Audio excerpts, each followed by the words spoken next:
संबंध कारक, जिससे एक शब्द का संबंध दूसरे शब्द से बताया जाएगा, दूसरे शब्द से जोड़ा जाएगा, स्थापित किया जाएगा, उसे कहते हैं संबंध कारक।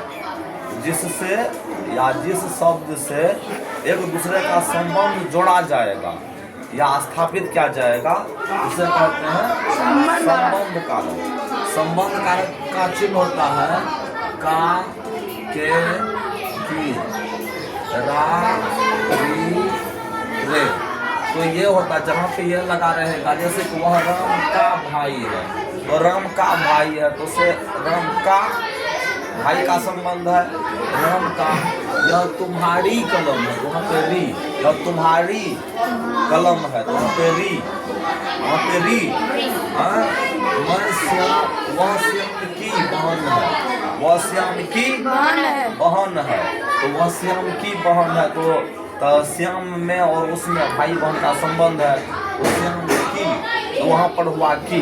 तो जहाँ पर जिस वाक्य में का, के, की, रा, री, रे लगा रहेगा, उसे हम लोग संबंध कारक समझेंगे। उसे क्या समझेंगे? संबंध कारक समझेंगे।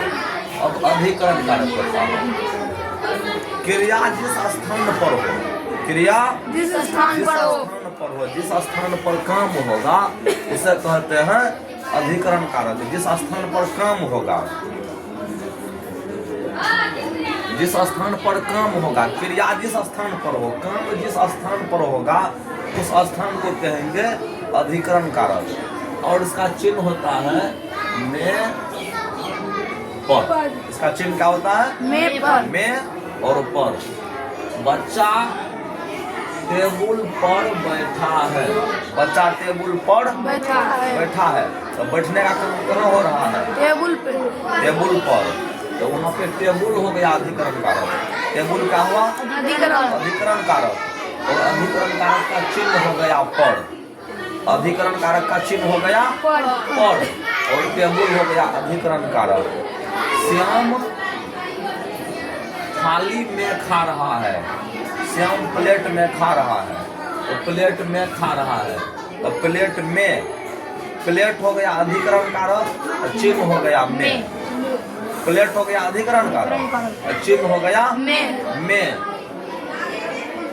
अब जैसे बंदर पेड़ पर बैठा है, बंदर पेड़ पर बैठा है, तो बंदर पेड़ पर बैठा है, तो वहाँ पर क्या हो गया अधिकरण कारक?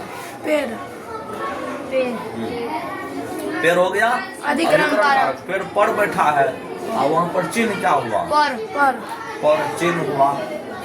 श्याम दरवाजे पर बैठा है, या फिर श्याम चौकी पर सोया है, श्याम चौकी पर सोया है, तो उसमें अधिकरण कारक क्या हुआ? चौकी हुआ। और उसका चिन्ह क्या हुआ? पर। जैसे मान लो कि पानी थर्मस में है, पानी थर्मस में है, तो इसमें अधिकरण कारक क्या हुआ? थर्मस हो गया अधिकरण कारक। चिन्ह क्या है? में। पानी थर्मस में है, पानी लोटा में है, पानी ग्लास में है, तो लोटा ग्लास थर्मस हो गया अधिकरण कारक, चिन्ह हो गया में। अब संबोधन कारक, जिससे पुकारने, चिल्लाने या संबोधित करने का बोध हो, उसे कहते हैं संबोधन कारक। जिससे पुकारने, चिल्लाने या संबोधित करने का बोध हो, उसे कहते हैं संबोधन कारक। और इसका चिन्ह होता है अरे, जैसे हे, अरे, अजी, ओ, हे राम तुम कहाँ हो, हे राम तुम कहाँ हो, तो वहाँ पर हे राम कर रहे हैं ना, तो राम को हे से संबोधित कर रहे हैं।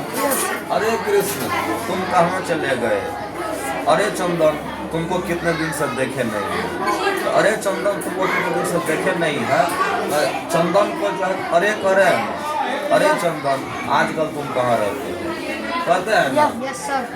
अजी सुनते हैं, सब्जी लेते आइएगा। हाँ? अजी सुनते हैं तो जिसको सुना रही है उसको क्या कर रही है? अजी। जिसको सुना रही है उसको क्या कर रही है? अजी। अजी सुनते हैं और अजी सुनते हैं, सब्जी लेते आइएगा। जिसको सुना रहे उसको अजी कर रहे हैं ना। ओ मोहन तुम यह क्या कर दिया? ओ मोहन तुम यह क्या कर दिया? तो मोहन को क्या कर रहे हैं? ओ कर रहे हैं ना। इसी तरह से ए रे करते हैं तो उसे कहते हैं संबोधन कारक। ए जी ओ जी। हाँ, तो ये सब होता है संबोधन कारक।